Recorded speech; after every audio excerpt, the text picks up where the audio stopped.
Meus amados, eu quero ler então, segunda epístola de Paulo aos Tessalonicenses, capítulo 1, vou ler do versículo 3 ao versículo 12, mas vamos falar especificamente do versículo 12, apenas para entendermos o contexto, tá bom, desse texto bíblico das Escrituras Sagradas. Diz assim a palavra do Senhor: Irmãos, cumpre-nos dar sempre graças a Deus no tocante a vós outros, como é justo, pois a vossa fé cresce sobremaneira, e o vosso mútuo amor de uns para com os outros vai aumentando, a tal ponto que nós mesmos nos gloriamos de vós nas igrejas de Deus, à vista da vossa constância e fé, em todas as vossas perseguições e nas tribulações que suportais, sinal evidente do reto juízo de Deus, para que sejais considerados dignos do reino de Deus, pelo qual, com efeito, estáis sofrendo. Se de fato é justo para com Deus que Ele dê em paga tribulação aos que vos atribulam, e a vós outros que sois atribulados, alívio juntamente conosco, quando do céu se manifestar o Senhor Jesus com os anjos do seu poder, em chama de fogo, tomando vingança contra os que não conhecem a Deus e contra os que não obedecem ao Evangelho de nosso Senhor Jesus. Estes sofrerão penalidades de eterna destruição, banidos da face do Senhor e da glória do seu poder, quando vier para ser glorificado nos seus santos e ser admirado em todos que creram naquele dia, porquanto foi crido entre vós o nosso testemunho. Por isso também não cessamos de orar por vós, para que o nosso Deus vos torne dignos da sua vocação e cumpra com poder todo o propósito de bondade e obra de fé, a fim de que o nome de nosso Senhor Jesus seja glorificado em vós, e vós nele, segundo a graça do nosso Deus e do Senhor Jesus Cristo. Amém. Amém. Meus irmãos, esse texto é um texto muito duro, é um texto que traz uma mensagem muito dura para o povo que não conhece a Deus, para aqueles que não creram ou que não crerão em Deus, em Jesus Cristo, como seu único, suficiente e eterno Senhor e Salvador. A igreja de Tessalônica era uma igreja muito especial para Paulo. Era uma igreja que havia aprendido o que Paulo ensinava. Sabe, certa vez, Paulo, narrado lá em Atos dos Apóstolos, Paulo desejou e recebeu um anúncio, recebeu uma incumbência, né? Recebeu uma ordem, numa visão que teve, quando apareceu diante dele um homem vestido de branco e disse para ele: olha, passa a Macedônia e ajuda-nos e socorre-nos. E o apóstolo Paulo em algum momento disse: olha, eu até desejei na minha vida em algum momento ir lá, mas eu fui por aquele momento impedido pelo Espírito de Deus de avançar. Mas quando ele então recebeu a ordem, ele avança e ele vai, e ele prega o Evangelho, e ali é estabelecida a igreja da Macedônia. E naquele lugar, então, agora uma igreja recém-criada, mas uma igreja já que tinha um amor fraternal muito grande, uma igreja que já estava vivendo o amor de Deus de uma forma intensa. Uma igreja que a fé daquele povo aumentava a cada dia. Observe que nesta igreja de Tessalônica, se você ler a primeira carta, vai ver como que o apóstolo Paulo fala dessa igreja com tanta alegria. Ele diz: olha, vocês estão realmente fazendo a vontade de Deus. Eu louvo a Deus por vocês, porque eu ouço falar de vocês, que a fé de vocês está sendo uma fé operosa. Olha só, Paulo, ele dava testemunho da igreja de Tessalônica aonde ele andava. Aonde ele ia, ele falava daquela igreja, porque aquela igreja era uma igreja fiel, temente ao Senhor, mas como toda igreja que deseja e que é fiel e temente a Deus, sofria perseguição. Mas aí, observe que aqui nesse texto, ele vai nos falar justamente de um fato importante, que é a vinda do Senhor Jesus.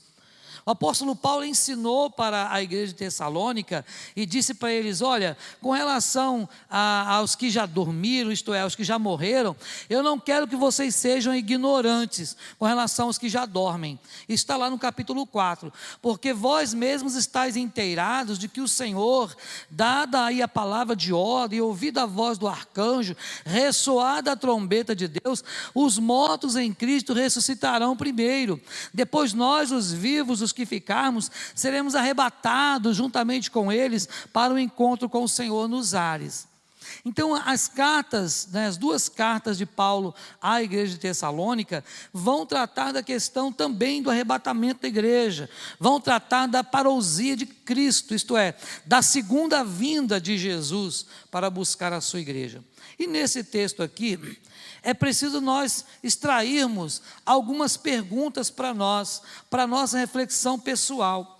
Será que o nome de Cristo, é a primeira pergunta, será que o nome de Cristo tem sido glorificado em nossa vida, em sua vida e em minha vida? Será que o apóstolo Paulo, se ele vivesse hoje, e se ele tivesse fundado a igreja central, será que ele diria da igreja central por aí, onde ele passasse pregando o evangelho? Será que ele falaria da fé da nossa igreja? Será que ele falaria do amor fraternal da nossa igreja? Será que ele realmente teria prazer em falar que a igreja presbiteriana central, que nós somos crentes da maior firmeza? Bom, essa pergunta cada um de nós precisa responder para nós mesmos. Não é verdade? Porque nós precisamos ser uma igreja que realmente faz a vontade do Senhor. Se você observar a leitura que nós fizemos, vai ver que aquele povo tinha uma fé que crescia. Logo no versículo 3, ele vai dizer: pois a vossa fé cresce sobremaneira, e o amor que vocês têm um pelo outro vai só aumentando. Olha só que coisa boa. Imagina uma igreja dessa. É um negócio muito fantástico, não é? Uma igreja que o amor só cresce, onde não há lugar para ódio, para rancor, sentimento, onde não há lugar para coisa ruim. Pelo contrário, é só glória do Senhor e bênção uns com os outros. Seria realmente o céu, né? Mas nós sabemos que nem sempre é desta forma. E não sendo desta forma, aqui no texto, você vai observar então que ele fala também do castigo para aqueles que não viverem dessa forma. E o castigo está aí narrado no texto, onde o Senhor dará paga pela tribulação com que as pessoas nos atribularam. Observe uma coisa: a igreja de Tessalônica vivia também perseguição, a igreja de Tessalônica também tinha problemas, tinham inimigos. Não é só o inimigo espiritual, porque às vezes nós achamos que os inimigos são somente espirituais, mas também há inimigos físicos, e a igreja de Tessalônica também os tinha. Mas aqui, se você observar, que o Senhor vai tomar vingança, o versículo 8, contra os que não conhecem a Deus e contra os que não obedecem ao evangelho de nosso Senhor Jesus Cristo. Sabe qual vai ser a penalidade? Olha a penalidade no versículo 9. Coloca o versículo 9 para mim, filha, por favor. Olha o versículo 9. Estes sofrerão, vou esperar ela colocar para vocês acompanharem. Ó. É que fechou, né? 2 Tessalonicenses 1:9. Isso, olha lá. Ó. Estes sofrerão penalidade de quê? Olha só, gente, de eterna destruição. Continua: banidos da face do Senhor e da glória do seu poder. Pode imaginar o que é isso? O que é ser banido da presença de Deus? Pois bem, eu não quero nem imaginar o que seja, porque eu não quero passar por isso. Então nós precisamos crer no Senhor, nós precisamos realmente obedecer a Deus. E obedecer a Deus implica em negar-se a si mesmo. E aí vem a segunda pergunta: o que temos feito para o Senhor? O que temos feito para o Senhor? Porque o nome de Cristo, lá no versículo 12, fala que o nome de Cristo precisa ser glorificado em vós, isto é, em mim e em você, em nós. Será que o nome de Cristo tem sido glorificado na sua vida? Primeira pergunta. A segunda, o que temos feito para o Senhor? Será que a gente vem à igreja e acha que isso é suficiente? Eu vou à igreja aos domingos, tá bom, tá ótimo, maravilhoso. Eu entrego meu dízimo, tá bom, tá maravilhoso. Não, não basta. Não basta essas coisas. Isso são importantes? São, essas coisas são importantes. Mas não bastam. É preciso vida santificada diante do Senhor. Sabe? Deus nos chamou para sermos testemunhas do seu amor. Deus nos chamou para que a sua glória seja manifestada na nossa vida. E se a glória de Deus não for manifestada na nossa vida, isto é, através de nós, se as pessoas não olharem para nós e não virem Deus em nós, então significa que a nossa fé está sendo vã. Então eu e você precisamos investir na nossa vida de santificação. Investir mesmo, investir pesado na santificação. Você talvez invista em muitas coisas, né? A gente investe na educação dos filhos, não é verdade? Investe não só dinheiro, mas investe tempo, não é isso? Investe cuidado. A gente investe tempo, cuidado, dinheiro nas coisas pessoais. A gente investe tempo, cuidado, dinheiro nas coisas da igreja, da SAF, da UPH e tantas outras sociedades internas. Mas será que nós temos investido em santificação?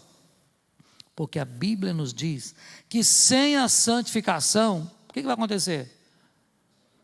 Ninguém vai ver o Senhor, gente. Ninguém vai ver. Sem santificação poderemos ser banidos. O texto diz banidos. Sabe o que é isso? É expulso. Expulso. Só aconteceu na história, não na história visível, mas na história espiritual, há seres que foram banidos do céu. Vocês se lembram? Que foi Satanás e uma terça parte dos anjos do céu. Às vezes a gente fala assim erradamente, porque Satanás caiu do céu. Caiu nada, ele foi lançado, ele foi banido, expulso. Porque cair é quando você está andando aqui, tropeça e cai. Ele não caiu, ele foi expulso, lançado da presença de Deus para longe.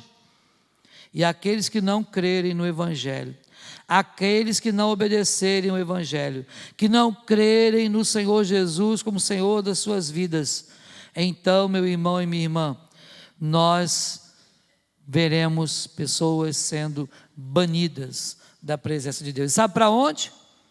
Apocalipse fala para onde? Para o lago de fogo e enxofre, para o fogo eterno, preparado para o diabo e seus demônios, seus anjos.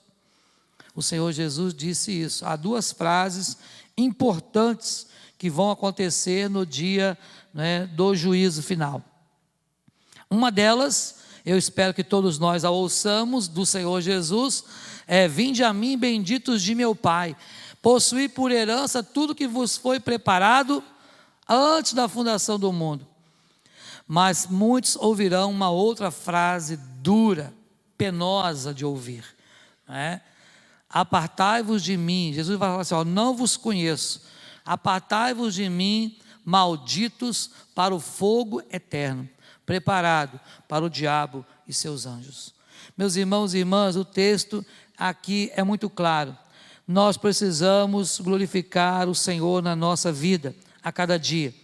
Quando vier, versículo 10, para ser glorificado nos seus santos e ser admirado em todos os que creram. Olha só, não é por todos os que creram. O Senhor vai ser admirado e deve ser admirado em todos os que creram. É através de nós que o Senhor será admirado e deve ser louvado. Por isso, meu irmão e minha irmã, é tão importante que eu e você possamos dedicar um tempo especial da nossa vida ao cuidado com a santificação, porque é a santificação que nos aproxima de Deus. E isso é uma coisa muito importante. E sabe como você pode fazer isso? É aquela receitinha de bolo que você conhece desde a EBD. Desde quando você era bebê, né, sua mãe, seu pai já falavam para você, olha, tem que orar, meu filho, tem que ler a Bíblia, sabe? É a única forma de buscar a santificação. Não há outro caminho para a santidade, senão se aproximar de Deus. Quanto mais perto de Deus, mais santificado você estará. Quanto mais longe de Deus, menos santificação você terá. Quanto mais perto das Escrituras, mais santidade você terá. Por quê? Porque é aqui que você vai aprender.